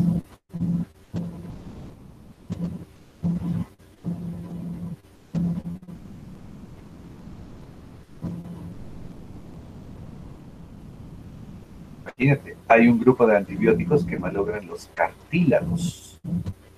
¿ya? Y a veces el paciente pues estaba con una infección, le dieron ese antibiótico, el paciente tomó feliz su antibiótico, sanó rapidito y al próximo mes le empieza a doler su rodilla, le empieza a doler la columna, le empieza a doler los codos, los dedos de la mano. ¿Y qué pasó? Se le malograron los cartílagos de las articulaciones. Y dicen, ah, es que está viejo, pues ya también por su edad le está doliendo. No, tú le has malogrado con el antibiótico que le has dado, porque ese antibiótico malogra el cartílago y por eso es lo que está teniendo esos problemas el paciente. Pero como la gente no sabe, ni cuenta se dan. Antibióticos que malogran el hígado, antibióticos que malogran el riñón, y después aparecen pacientes con problemas en el riñón. ¿Y qué hace la gente? Ni siquiera sabe por qué se le malogró el riñón. ¿Dónde está la respuesta? En el antibiótico que tomó. Hasta incluso, imagínense, hay antibióticos que te pueden dejar sordo y las personas no saben que ese antibiótico te puede dejar sordo y las personas siguen consumiendo. Hasta incluso hay antibióticos que te pueden producir parálisis y las personas no saben. ¿Se dan cuenta? ¿Y quiénes son esos antibióticos? Justo esos antibióticos que vienen a ser los más potentes. Los antibióticos que les dicen los más poderosos, los que te curan en 2 días, en un día al toque te sanó. Ya, esos antibióticos son los más peligrosos para el cuerpo humano. Entonces, ustedes tienen que aprender a que esos antibióticos no se deben de usar. ¿Ok? Listo, siguiente. El tercer problema, la presión del paciente. Pues el paciente es el que viene y el paciente es el que te exige, ¿no? Y hasta incluso, ¿cuál es el problema ahorita? El problema es que hay gente, ya, muchísima gente, que se creen médicos, ¿ya? Gente que ni siquiera estudia medicina y se pone a opinar sobre las enfermedades, sobre los tratamientos, hasta por internet empiezan a lanzar recetas que debes de tomar esto, ponte esto, que te apliquen esto, etcétera. Y la gente escucha esa información o lee esa información del internet. Y luego, cuando están enfermos, al toque van a la botica y de frente te piden. Yo he visto, me han dicho que este medicamento es bueno, dame esto. Y ahí viene el problema, pues, que la gente se automedica. Y la gente, cuando va a tu negocio, de frente la gente te pide tal medicamento. Yo tomo esto. No, esto me han dicho que es bueno. Listo, se pegó todo. Y la presión del paciente hace muchas veces pues que nosotros cometamos el error de darle el antibiótico fuerte. Pero ¿eso por qué sucede? Porque el paciente lo exige. Y lamentablemente como exige, no podemos hacer, no podemos hacer más nada.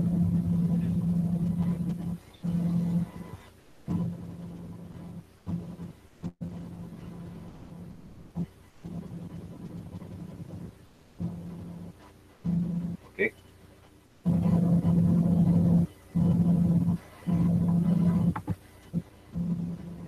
El antibiótico ideal. Vamos a ver, ¿qué es el antibiótico ideal? ¿A qué se refiere con antibiótico ideal?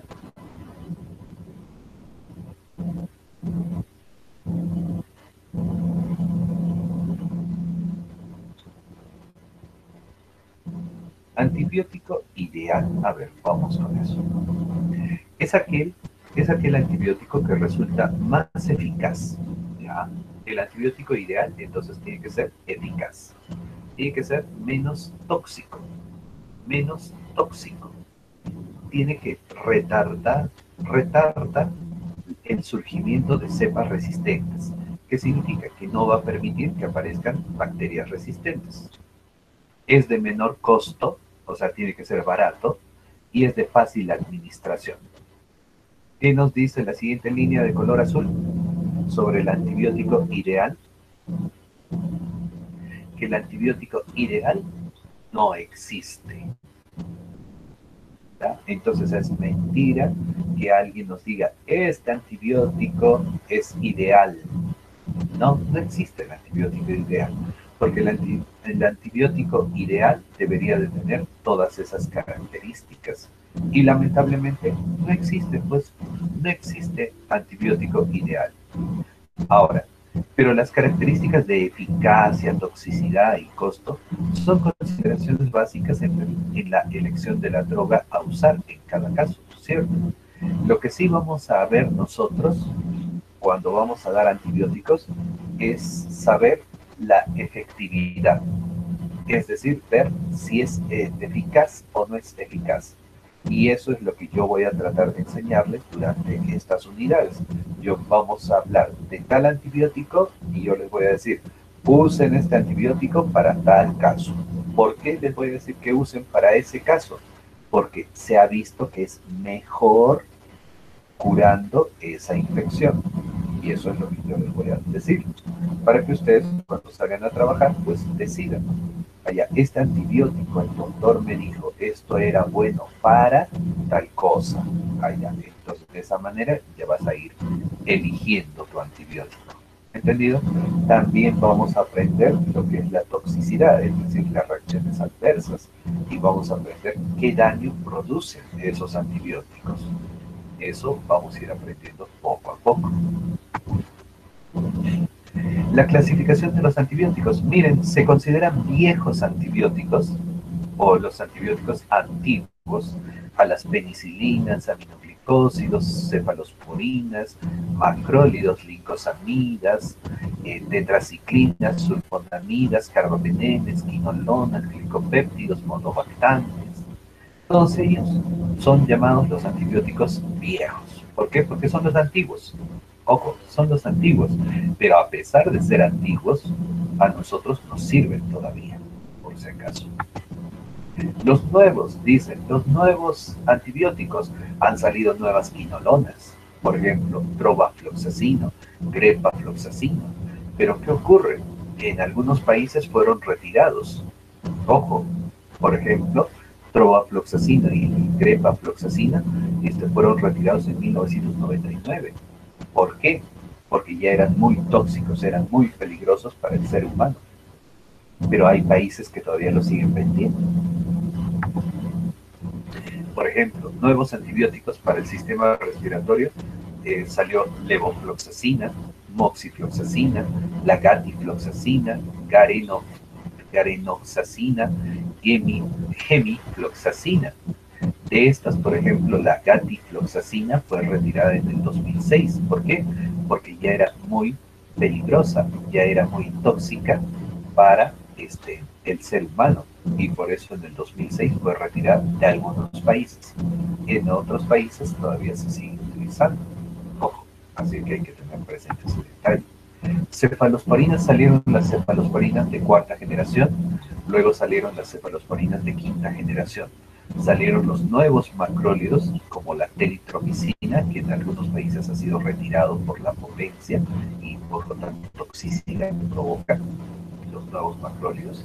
Han salido los nuevos glicopéptidos, como la daptomicina, dalbavancina, oritabancin. Son nuevos antibióticos que cada año aparecen en el planeta. Se supone que este año de repente vamos a estudiar a estos nuevos antibióticos también, obviamente, pero el próximo año de repente van a salir nuevos antibióticos. Entonces lo que hemos estudiado este año para el próximo año no va a servir. Es por eso que en la farmacología, todos los años tenemos que seguir estudiando. Ojo, es como la medicina nunca se termina de estudiar. Consecuencias del uso incorrecto de los antibióticos. ¿Qué va a pasar si utilizamos mal el antibiótico? Primer problema, el fracaso terapéutico. Fracaso terapéutico, ¿qué significa? Que el paciente no sana, el paciente no va a sanar. ¿Por qué? Porque hemos utilizado mal el antibiótico. Fracaso terapéutico. Número 2, resistencia bacteriana. La bacteria no muere con el antibiótico, la bacteria se vuelve resistente, la bacteria soporta el ataque del antibiótico, entonces la bacteria no muere. Y ese es un problema que vamos a tener en nuestra sociedad. Y cada vez están apareciendo más casos de resistencia. ¿Por qué? Porque lamentablemente en las boticas están apareciendo personas no capacitadas y están atendiendo, están recetando antibióticos y no están respetando las dosis. Ojo, no respetan las dosis de los antibióticos y por eso es lo que está apareciendo resistencia. Y el otro detalle es que los pacientes no están cumpliendo los días de tratamiento ni las horas de tratamiento y por eso está apareciendo también resistencia. Eso recuerdo. Resistencia. ¿Qué más? Enmascaramiento de procesos infecciosos. También a veces el paciente solito se automedica, ¿ya? Y se compra el antibiótico que le dio la gana. Por ejemplo, de repente el paciente está haciendo principios de neumonía, pero cuando va a la botica, le dicen, es una bronquitis, y le dan solamente tratamiento para la bronquitis. Pero ese paciente ya estaba haciendo principios de neumonía, y por lo tanto, piensa pues que tomando ese antibiótico contra la bronquitis va a sanar. Pero, ¿qué es lo que sucede? El paciente más bien empeora. ¿Por qué?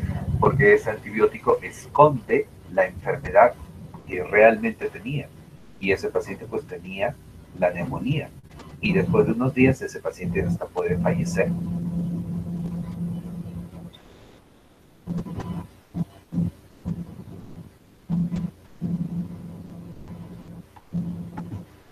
Número 4, cronificación. Cronificación, es decir, al paciente no le dan el antibiótico correcto y por lo tanto su problema, su enfermedad se vuelve crónica. Ojo, y se supone que eso es malo, pues, porque cuando aparece la cronicidad, se supone que va a ser mucho más difícil el tratamiento. ¿Entendido? Así que hay que tener mucho cuidado con esos detalles, con la cronicidad, por ejemplo. Las recidivas. Las recidivas, esto es muy frecuente, ojo, muy frecuente en las personas. ¿Por qué? Porque a veces, por ejemplo, la señora tiene una infección urinaria, va a la botica y ¿qué hacen? No le dan un buen antibiótico y lo único que hace el tratamiento que le han dado ha sido calmarle la molestia. Pero como la persona no sabe de farmacología, piensa que ya sanó. Pero en realidad nunca había sanado a esta persona. Lo único que han hecho ha sido calmarle la molestia. Entonces, ¿qué sucede? Pasa de repente un mes, ¿ya? Un mes o de repente 15 días, 20 días y de nuevo aparecen las molestias. Va otra vez a la botica y ¿qué le dicen? Seguro de nuevo te has contagiado. Falso. Esa persona nunca sanó. Nunca sanó. Porque el tratamiento que le dieron no fue adecuado. Cuando una persona tiene una bacteria en su cuerpo, ¿saben? Lo mejor que podemos hacer por esa persona es matar a la bacteria. Y para eso debemos de utilizar antibióticos que maten a la bacteria. Pero ¿qué sucede? Muchas veces a la persona no le dan antibiótico que mata a la bacteria. ¿Qué cosa le dan? Le dan antibióticos que solamente detienen la multiplicación de la bacteria. ¿Okay? Y cuando le dan antibióticos que solo detienen la multiplicación de la bacteria, imagínense, la bacteria sigue viva dentro del cuerpo del paciente. Lo único que está sucediendo es que la bacteria no se multiplica, pero sigue viva. Entonces, ese es un gran problema que tenemos con nuestros pacientes. ¿Ya? Entonces, recuerden ese detalle. Por eso es importante el estudio de los antibióticos, para evitar la recidiva.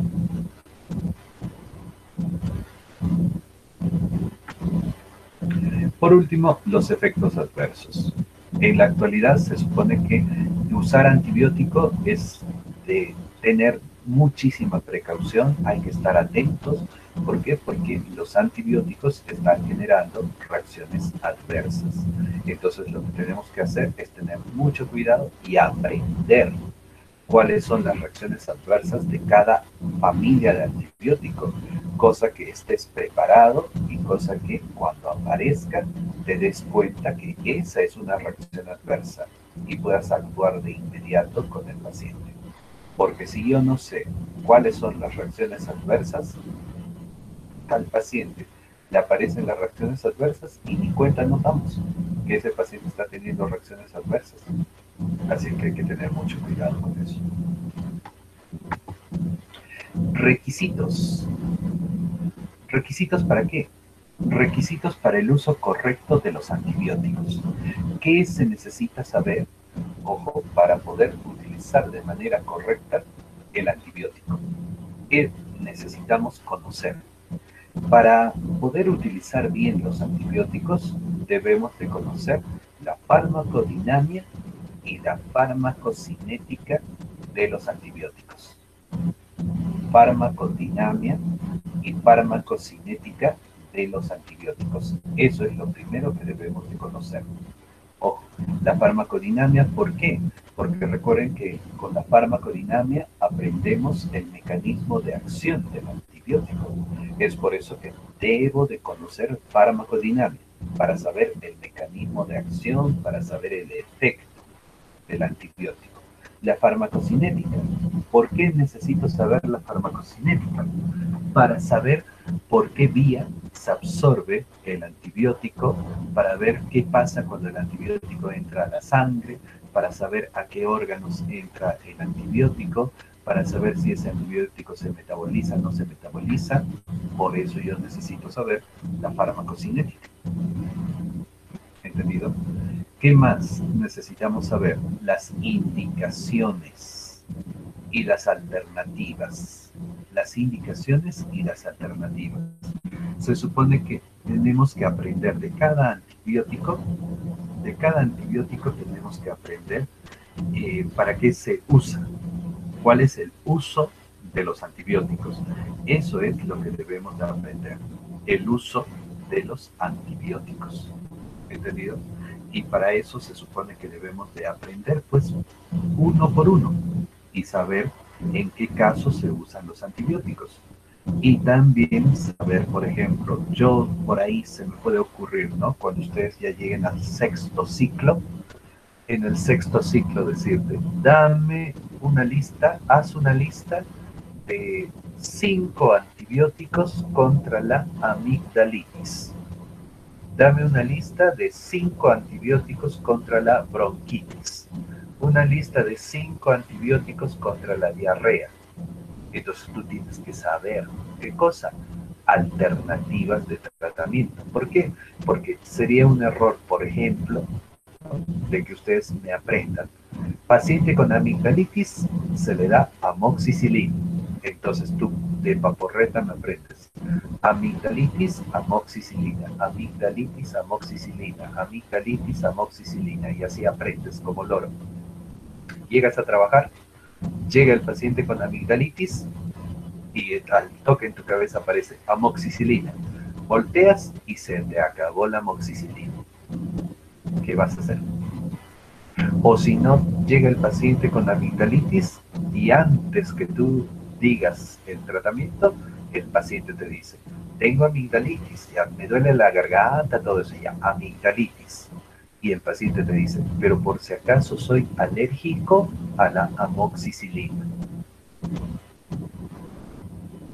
Listo, te fregó el tratamiento, porque tú habías aprendido que a la amigdalitis le vas a dar amoxicilina. ¿Y qué tal este paciente es alérgico a la amoxicilina? ¿Qué hago?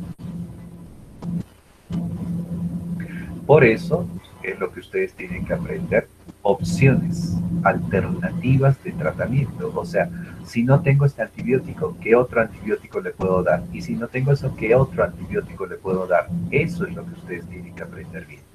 Las alternativas de tratamiento. Cosa que cuando salgan a trabajar, ustedes solitos se defiendan y ustedes solitos comiencen a dar tratamiento. ¿Entendido? Ya, ojo con ese detalle, las alternativas del tratamiento. ¿Qué más tienen que conocer de los antibióticos? De los antibióticos ustedes tienen que conocer los efectos adversos. Efectos adversos y las contraindicaciones. Efectos adversos, ya sabemos, lo malo que provocan los antibióticos, ¿no? Las reacciones malas que causan los antibióticos. Esos son los efectos adversos.